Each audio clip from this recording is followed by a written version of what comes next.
ನಮ್ಮನೆ ಯುವರಾಣಿ ಹೇ ನಮ್ಮನೆ ಯುವರಾಣಿ.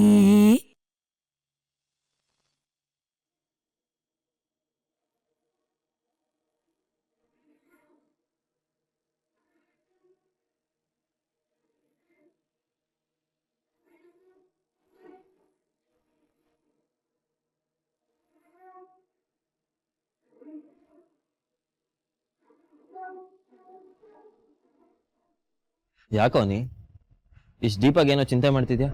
ಚಿಂತೆನಾ? ಹಾಗೇನಿಲ್ವಲ್ಲ. ಹೌದಾ, ಸರಿ. ಅಣ್ಣ ಒಂದು ನಿಮಿಷ. ಮೀರಿಂಗ್ ಯಾರಾದ್ರೂ ಸ್ಪೆಷಲ್ ಫ್ರೆಂಡ್ ಇದ್ದಾರಾ? ಸ್ಪೆಷಲ್ ಫ್ರೆಂಡಾ? ಹಾಗಂದ್ರೇನು? ಬಂದಿರೋ ಬೊಕ್ಕೆ ನೋಡ್ದ, ಎಲ್ಲ red roses. Actually special friend ಮಾತ್ರ ತಾನೇ ಈ ತರ ರೆಡ್ ರೋಸ್ ಕೊಡೋದು. ಫ್ರೆಂಡ್ಸ್ ಅಲ್ಲಿ ರೆಡ್ ರೋಸ್ ಕೊಡೋರು, ವೈಟ್ ರೋಸ್ ಕೊಡೋರು ಅಂತ ಬೇರೆ ಬೇರೆ ಇರ್ತಾರ? ಈ ತರ ರೆಡ್ ರೋಸ್ ಕೊಡೋ ಫ್ರೆಂಡ್ಸ್ ಕಮ್ಮಿ ಇರ್ತಾರಣ್ಣ. ಹೌದಾ? ಮೀರಾ ಕಾಲೇಜ್ಗೆ ಹೋಗ್ತಿದ್ದಾಳೆ, ಸೊ ಆಬ್ವಿಯಸ್ಲಿ ಫ್ರೆಂಡ್ಸ್ ಇದ್ದೇ ಇರ್ತಾರೆ. ಆದ್ರೆ ನೀನ್ ಹೇಳ್ತಿರೋ ರೆಡ್ ರೋಸ್ ಫ್ರೆಂಡ್ ಬಗ್ಗೆ ನನಗೆ ಗೊತ್ತಿಲ್ಲಪ್ಪ. ಹೌದು, ನಿನಗೆ ಯಾಕೆ ಈ ಡೌಟ್ ಬಂತು? ಮೀರಾ ಇನ್ನೋಸೆಂಟ್ ಹುಡುಗಿ ಅಣ್ಣ. ಯಾವ ಕಲರ್ ರೋಸ್ ಏನಕ್ಕೆ ಕೊಡ್ತಾರೆ ಅಂತಾನೆ ಗೊತ್ತಾಗಲ್ಲ ಪಾಪ ಅವಳಿಗೆ. ಅದಕ್ಕೆ ಸ್ವಲ್ಪ ಆತಂಕ ಆಯ್ತು, ಕೇಳಿದೆ ಅಷ್ಟೇ. ಓಹೋ, ಇಬ್ರು ಯಾವಾಗ್ಲೂ ಕಿತ್ತಾಡ್ತಾನೆ ಇರ್ತೀರಾ. ನಿನ್ಗೆ ಅವಳ ಬಗ್ಗೆ ಆತಂಕನೂ ಆಗುತ್ತಾ?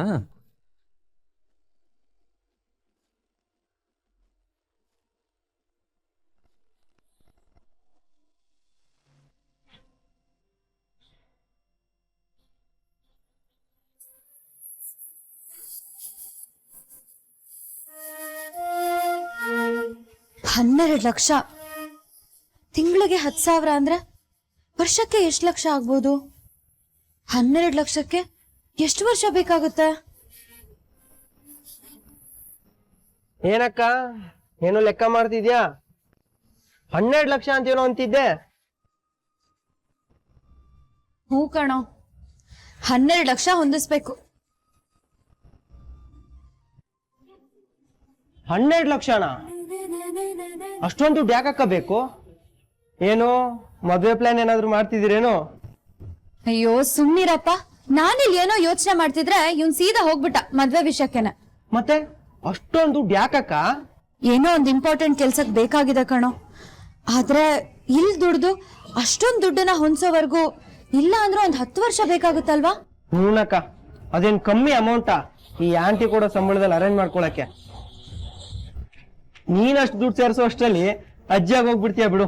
ಅದು ಸರಿನೇ, ಆದ್ರೆ ಅಷ್ಟೊಂದ್ ದುಡ್ಡನ್ನ ಹೇಗ್ ಹೊಂದ್ಸ್ಲಿ ಅನ್ನೋದೇ ಒಂದ್ ದೊಡ್ಡ ಚಿಂತೆ ಆಗ್ಬಿಟ್ಟಿದೆ ಗೊತ್ತಾ? ಅಕ್ಕ, ನೀನ್ ಸುಮ್ನೆ ಕನ್ನಡಕ್ಕೆ ಹೋಗಿಲ್ಲ ಹೋಗಕ್ಕ. 3 ತಿಂಗಳಲ್ಲಿ ಅಷ್ಟು ದುಡ್ಡು ಸಂಪಾದನೆ ಮಾಡ್ಬಿಡ್ತೀಯ. ಸುಮ್ನೆ ಇಲ್ಲಿ ಯಾಕೆ ತರಕಾರಿ ಹಚ್ಕೊಂಡ್ ಕೂರ್ತೀಯ? ನೀನೊಬ್ಬ ಬಾಕಿ ಇದ್ದೆ ನೋಡಪ್ಪ.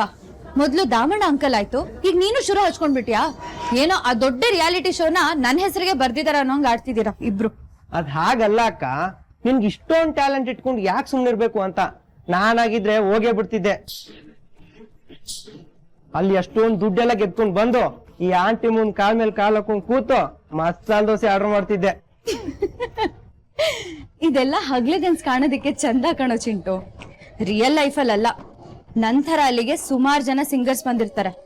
ನಾನೇ ಗೆದ್ಬಿಡ್ತೀನಿ ಅನ್ನೋದಕ್ಕೆ ಏನ್ ಗ್ಯಾರಂಟಿ? 3 ತಿಂಗಳಲ್ಲಿ ದುಡ್ದು ಬಿಡ್ತೀನಿ ಅಂತ ಕನ್ನಡ ಕೋಗಿಲೆಗೆ ಹೋಗಿ ಕೈಯಲ್ಲಿರೋ ಕೆಲ್ಸನ ಕಳ್ಕೊಳ್ಳೋದಕ್ಕಾಗತ್ತಾ? ಅದೇನೋ ಹೇಳ್ತಾರಲ್ಲ, ಬೆಟ್ಟದಲ್ಲಿರೋ ನಲ್ಲಿಕಾಯಿಗೋಸ್ಕರ ಕೈಯಲ್ಲಿರೋ ನಿಂಬೆಕಾಯಿನ ಕಳ್ಕೊಂಡ್ರಂತ. ಹಾಗಾಗ್ಬಿಡುತ್ತ ನನ್ನ ಪರಿಸ್ಥಿತಿ.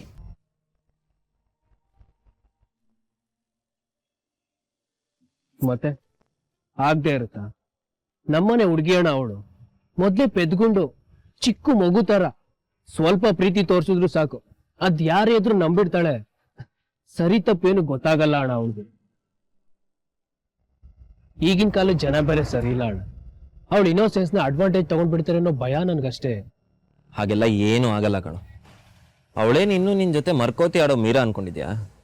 ಸರಿ ತಪ್ಪು ಗೊತ್ತಾಗ್ದೇ ಇರೋಷ್ಟು ಪೆದ್ದೆ ಏನಲ್ಲ ಅವಳು. ಅದಾಗಲ್ಲ ಅಣ್ಣ. ಮೀರಿನ ಮೇಲೆ ನನಗೂ ನಂಬಿಕೆ ಇದೆ, ಆದ್ರೆ ಹೊರ್ಗಿನ ಜನ ಹೇಗಿರ್ತಾರೆ ಅಂತ ಯಾರು ಗೊತ್ತಿರುತ್ತೆ? ನಿನಗಿದೆಲ್ಲ ಅರ್ಥ ಆಗಲ್ಲ.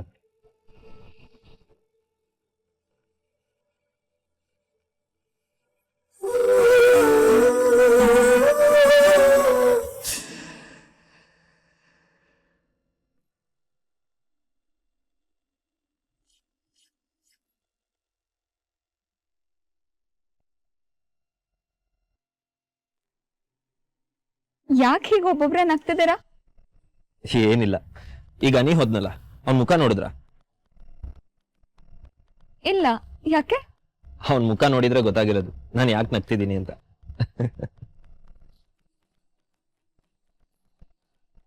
ಇಬ್ರು ಜೊತೆಲೇ ಇದ್ರೆ ಯಾವಾಗ್ಲೂ ಕಿತ್ತಾಡ್ತಾನೆ ಇರ್ತಾರೆ. ಸ್ವಲ್ಪ ದೂರ ದೂರ ಆದ್ರೆ ಸಾಕು, ಹಾಗೆ ಶುರು ಆಗುತ್ತೆ ಇವ್ರದ್ದು ಓವರ್ ಕಾಳಜಿ.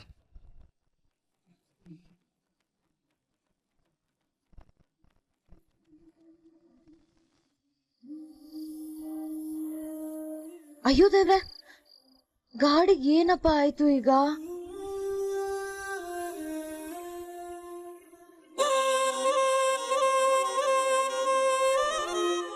ಓ ಗಾಡ್, ಗಾಡಿ ಪಂಚರ್ ಆಗೋಗಿದ್ಯಲ್ಲಪ್ಪ.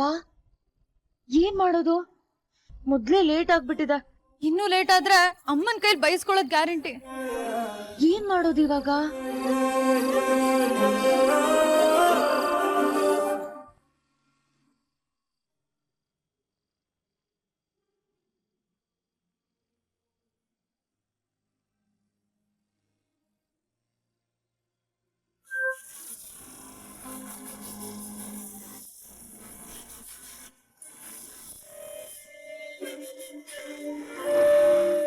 ಯಾಕ್ರಿ ಮೀರಾ ಇಲ್ಲಿ ನಿಂತಿದ್ದೀರಾ? ಎಲ್ಗಾದ್ರೂ ಹೋಗೋದಿತ್ತಾ?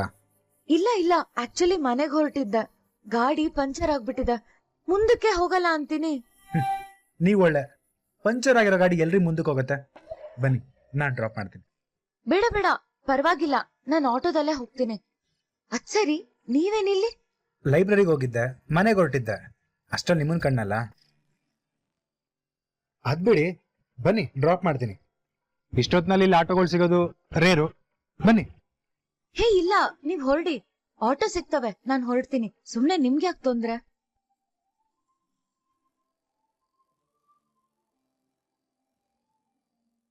ಯಾಕ್ರಿ ಸಂಕೋಚ ಪಡ್ಕೋತಾ ಇದ್ದೀರಾ ಮೀರಾ?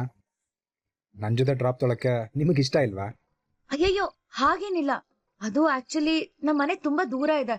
ವಾಪಸ್ ಬರೋದಕ್ಕೆ ನಿಮಗ್ ಲೇಟ್ ಆಗುತ್ತೆ, ಅದಕ್ಕೆ ಹಾಗೆ ಹೇಳ್ದೆ ಅಷ್ಟೇ. ದೂರ ಆದ್ರೆ ಏನಂತ್ರಿ?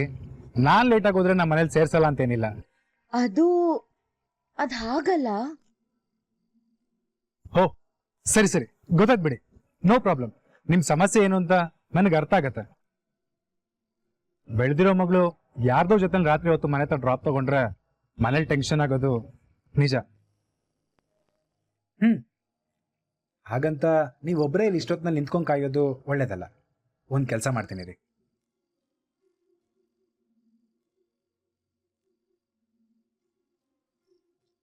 ಏನ್ ಮಾಡ್ತಿದ್ದೀರಾ?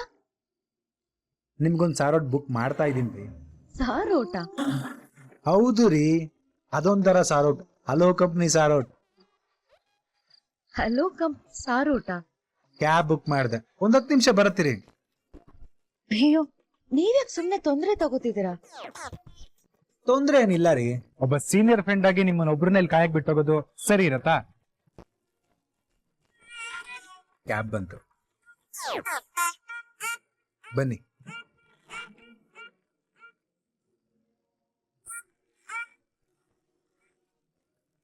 ಸರ್, ಹುಷಾರಾಗಿ ಡ್ರಾಪ್ ಮಾಡಿ. ಮೀರಾ, ಮನೆಗೆ ತಲುಪಿದ ತಕ್ಷಣ ಒಂದು ಮೆಸೇಜ್ ಮಾಡಿ.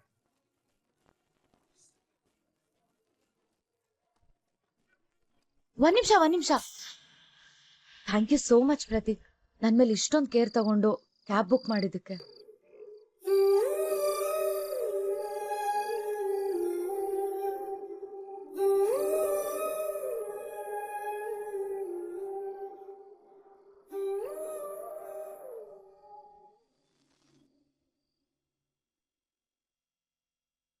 ಅಮರ, ಏನ್ ಸುಂದ್ರಣ್ಣ, ಅಡ್ಗೆ ಮನೆ ಕ್ಲೀನಿಂಗ್ ಎಲ್ಲ ಆಯ್ತಾ? ಎಲ್ಲ ಮುಗೀತಮ್ಮರೆ. ಇದು ತಗೊಳ್ಳಿ. ಏನ್ ಸುಂದ್ರಣ್ಣ ಇಷ್ಟಿದೆ? ಅವೆಲ್ಲ ಬಿಲ್ಸ್ ಅಮ್ಮರೆ. ತರಕಾರಿ ತಂದಿರೋದು, ರೇಷನ್ ತಂದಿರೋದು, ಮನೆಗೆ ಬೇಕಿರೋ ಸಣ್ಣ ಪುಟ್ಟ ವಸ್ತು ತಂದಿರೋದು, ಎಲ್ಲದ್ರ ಬಿಲ್ಲು ಅದರಲ್ಲಿವೆ.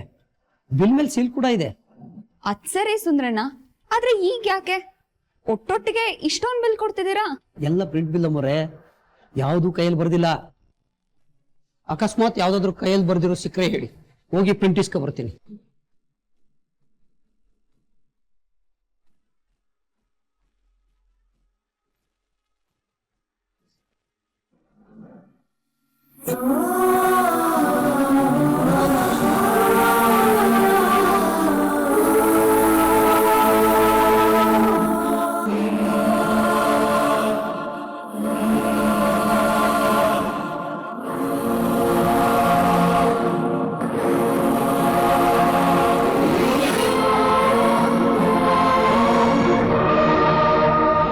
ಏನಕ್ಕೆ ಇನ್ನೂ ಮಲಗಿಲ್ವಾ?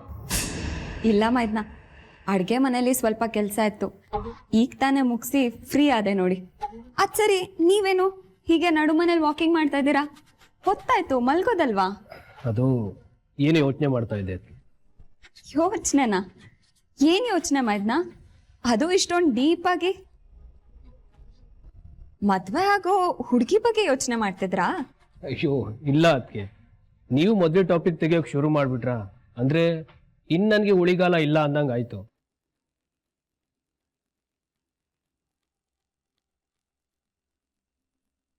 ಅದಕ್ಕೆ ನಿಮ್ಮನ್ನ ಒಂದು ಪ್ರಶ್ನೆ ಕೇಳೋಣ ಅಂತ ಅನ್ನಿಸ್ತಾ ಇದೆ. ಏನ್ ಪ್ರಶ್ನೆ ಮೈದ್ನ? ಅದು ಹೀಗೆಲ್ಲ ಪೀಟ್ಗೆ ಹಾಕಿ ಕೇಳೋವಂಥದ್ದು? ಏನಿಲ್ಲ ಅದಕ್ಕೆ, ಎಷ್ಟು ದಿನ ಅಂತ ಮನೆ ಕೆಲಸ ಮಾಡ್ತಾ ಇರ್ತೀರಾ? ಬೋರ್ ಆಗಲ್ವಾ ನಿಮಗೆ? ಬೋರ್ ಯಾಕಾಗತ್ತೆ? ಯಾಕಂದ್ರೆ ನೀವೊಂದು ದೊಡ್ಡ ಕಂಪ್ನಿ ನಡೆಸುವಷ್ಟು ಟ್ಯಾಲೆಂಟ್ ಇರೋರು. ಹಂಗಿರೋರು ಮನೆ ಕೆಲಸ ಮಾಡಿಕೊಂಡು ಮನೇಲೇ ಇರೋದಕ್ಕೆ ಬೋರ್ ಆಗಲ್ವಾ ಅನ್ನೋದು ನನ್ನ ಯೋಚನೆ. ಹಾಗೇನಿಲ್ಲ ಮೈದ್ನ, ಆಫೀಸ್ ಕೆಲಸ ಆದ್ರೇನು ಮನೆ ಕೆಲಸ ಆದ್ರೇನು ಎರಡೂ ಒಂದೇ. ಎರಡನ್ನೂ ಸರಿ ತೂಗಿಸ್ಕೊಂಡು ಹೋಗೋದಕ್ಕೆ ಜವಾಬ್ದಾರಿ ಮತ್ತೆ ಪರಿಶ್ರಮ ಎರಡೂ ಬೇಕು. ಹಾಗಾಗಿ ಆಫೀಸ್ ಕೆಲಸ ದೊಡ್ಡದು, ಮನೆ ಕೆಲಸ ಚಿಕ್ಕದು ಅನ್ನೋ ಭಾವನೆ ನನಗಿಲ್ಲ.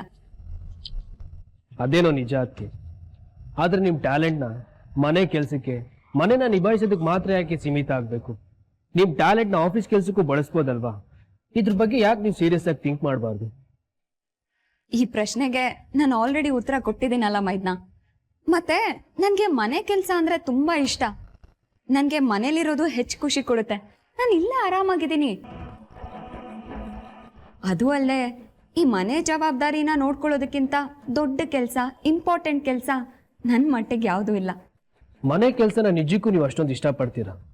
ಪಡ್ತಿರ್ಬೋದು, ಆದ್ರೆ ಇದೇ ನೀವು ಆಫೀಸಿಗೆ ಬರ್ದೇ ಇರೋದಕ್ಕೆ ಕಾರಣ ಅಲ್ಲ ಅಲ್ವಾ? ಇದೇ ಕಾರಣ ಮೈದ್ನ, ಬೇರೆ ಕಾರಣ ಇರೋದಕ್ಕೆ ಇನ್ನೇನಿದೆ? ನಾನು ನಿಮ್ಮ ವಿಷಯದಲ್ಲಿ ತಪ್ಪು ಮಾಡಿಬಿಟ್ಟೆ ಅದಕ್ಕೆ. ಆಗ ಮಾತಾಡಬಾರ್ದು, ಹಾಗೆಲ್ಲ ನಡ್ಕೊಳ್ಬಾರ್ದಿತ್ತು.